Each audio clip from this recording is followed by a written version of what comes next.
Is this a bad idea? I'm really nervous about this one. I want to preface this video by saying that it was scripted and filmed before the September 4th bombings in Lviv that took the lives of 7 individuals, including 3 children. In fact, I've considered not publishing this video at all, as I don't want to benefit or feel like I'm exploiting on the loss and tragedies experienced by those in this conflict. But there's another side to this story, one that shares how fun and charming Lviv can be, making it my favorite city in all of Europe. Despite the ongoing conflict, we weren't alone in entering Ukraine, though we were greatly outnumbered by the people leaving. And despite my wonderful sign, we weren't able to catch a ride. So we caught a marshrutka, which is like the Ukrainian equivalent of a grand taxi or a collectivo, that drove us to Lviv for just 500 Ukrainian, or about €10 each.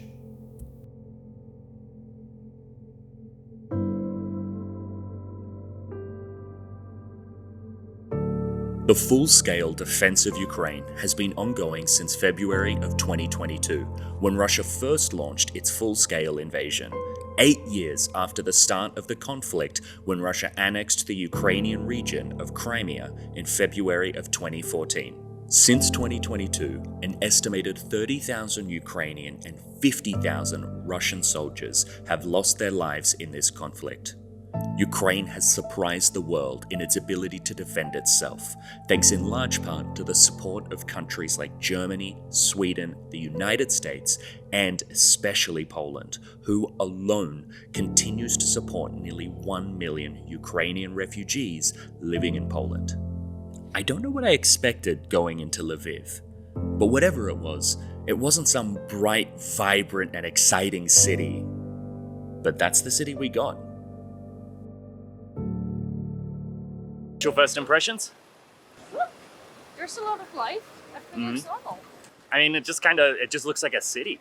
I mean, if I'm genuinely honest, I'm almost surprised at how the infrastructure seems unharmed. Well, it was rebuilt very quickly. Yeah, I mean, you couldn't tell. Genuinely, it's like hard to remember there's a conflict even going on. There is the exception, like there are reminders everywhere.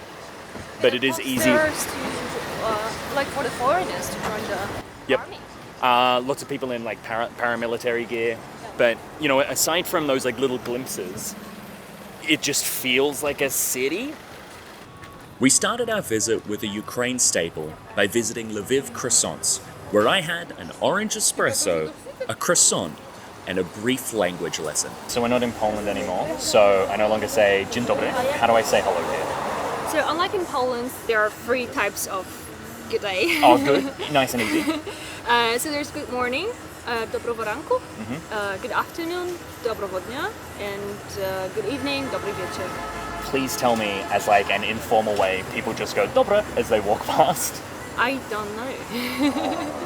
Fortunately, no one complained when I just said dobra. In fact, we experienced quite the opposite, and the people of Lviv could not have been more welcoming. And our short visit to Lviv Croissant proved only the start of our love affair with Ukrainian coffee.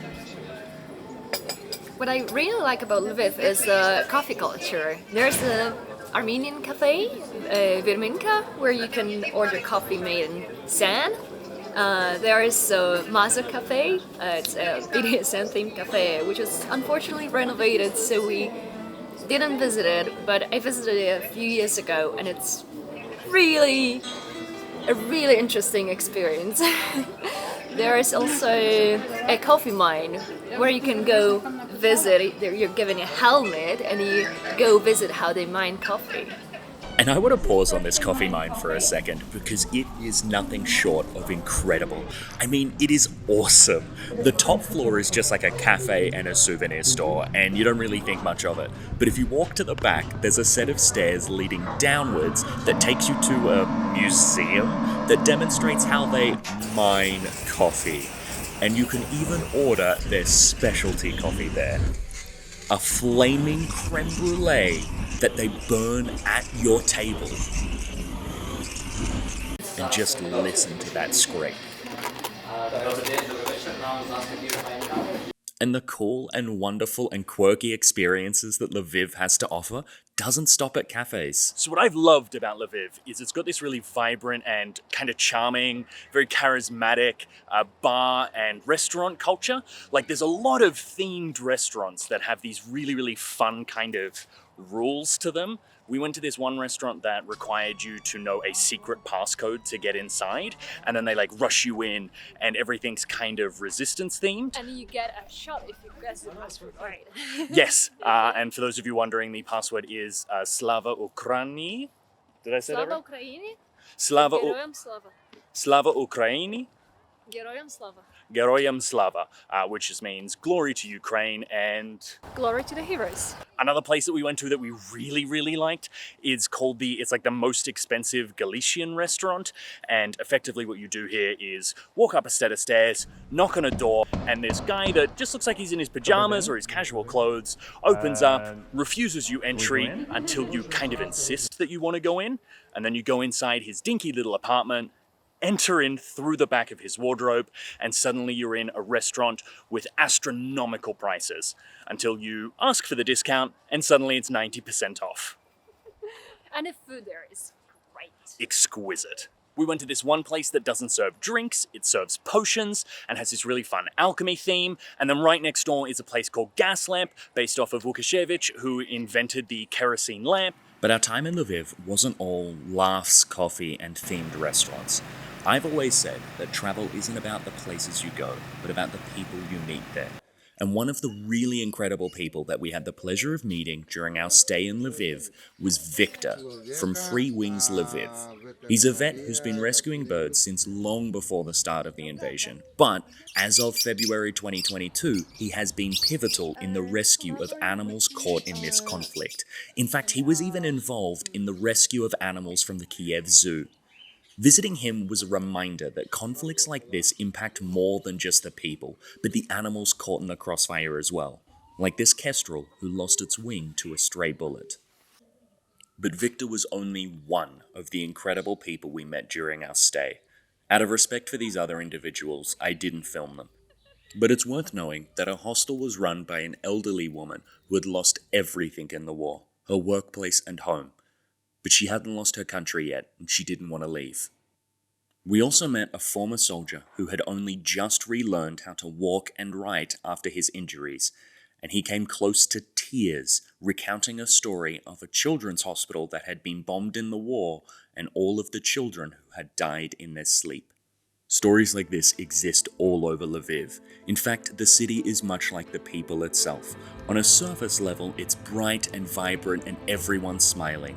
But if you take the time to listen, there's a real tragedy here, and everyone has lost something in this conflict.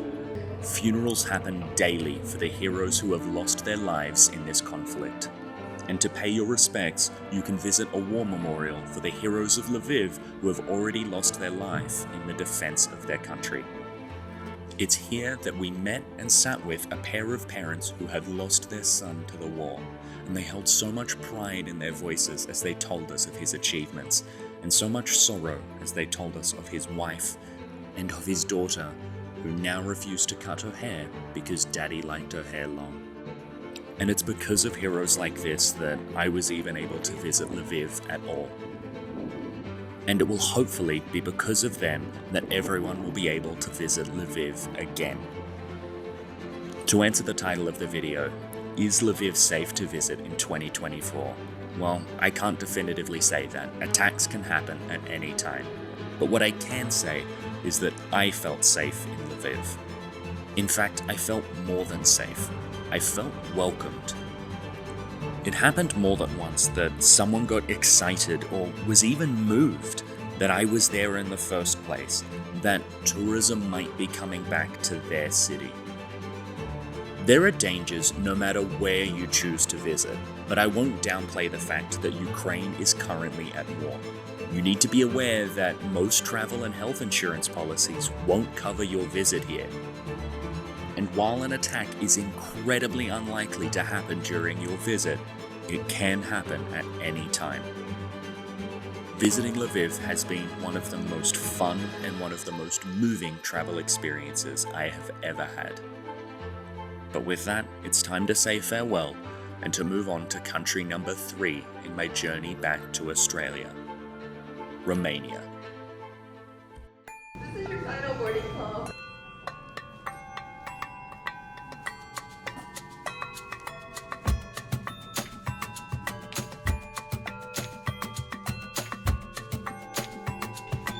Nic mi sznurówek.